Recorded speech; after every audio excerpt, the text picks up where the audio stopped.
And when I spoke out in the House of Commons in London about this, many of the members of Parliament smirked and jeered behind their hands because they were unwilling to believe that such terrible things could be happening. NSPCC, which is our National Society for the Prevention of Cruelty to Children, their inspectors that look after children at risk all over the country were reporting that throughout the United Kingdom they were finding evidence of satanic abuse. And so that really reaffirmed what I've been telling the House of Commons. All Satanists have been abused as children. All. There is not, I can't imagine any normal person going into something so horrific, vile, disgusting, so violent, humiliating, could possibly, it's impossible. Jim Phillips was a doctor of medicine with the police force before he opened his own private practice in Birmingham. Lately, he's more and more focused on victims of abuse in early childhood. He's achieved tremendous results with people who've been regarded hopeless cases within traditional psychotherapy. Perhaps he's most well known for his treatment of patients with multiple personality disorder. As the children disclosed, I became more and more distressed at what they were telling me, and not a little frightened myself, in fact, because they were telling me things that you only saw in horror films and read in fictitious books. And so a breakdown in communication, a breakdown in co-working happened in Nottinghamshire. And that became a cause which the nation began to take notice of. That I had to do was sacrifice one of my own children.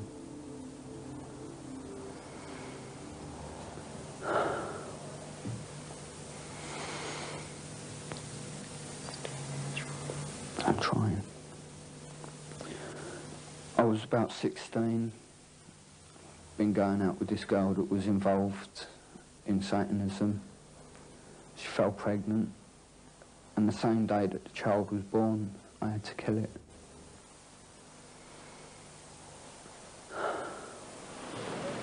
A child, when it is first born, is innocent and pure. It's untouched, it's unspoiled. Nothing bad has ever entered that child. That child's thoughts are pure. So they sacrificed that to the devil as the child being pure. Because all things pure are feared by Satanists and also by the devil. So if you've got something pure and you destroy it, you take away the purity and there's no longer a threat there. They really do think that if they can take away innocence and give it to Satan, that they're giving him the greatest gift of all.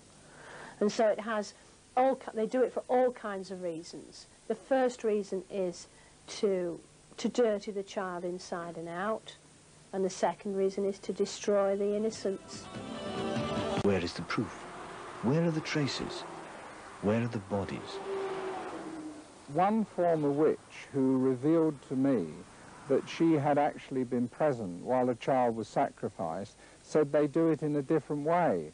Normally, the high priest has relationships with some of the witches in the coven, and they produce a child. And when that child is born, it's never registered as born, and therefore no one knows that child even came into the world.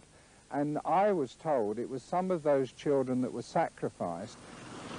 I would be telephoned by someone to say, we've got a young woman who thinks she's had a baby but can't quite remember. Is this possible? Is it possible for things to happen to you that you've forgotten and you're beginning to remember? So I would say, it is possible, let's talk about it. And gradually the story would emerge of a young woman in her 20s who may have had anything up to 6 babies as a young woman between the ages of, a young girl, between the ages of 11, 12, up to their early 20s, which were aborted and used for sacrifice in a variety of ways in covens. The same thing happens in ritualistic abuse. Yes, you stood and watched that baby be sacrificed and you didn't do anything about it. You actually abused the person next door to you. You actually subjected them to all kinds of sexual perversions. You were involved in that particular sexual orgy that took place. You can't have been objected to it. You were part of it.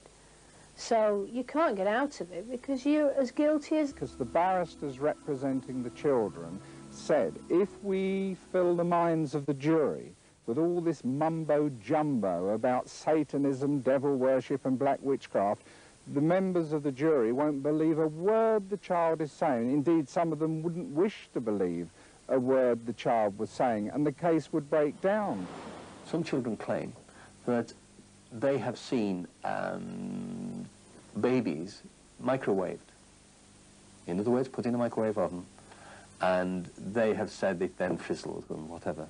People have often said to me, you know, how do I know that children aren't lying? How do social workers and doctors and everybody?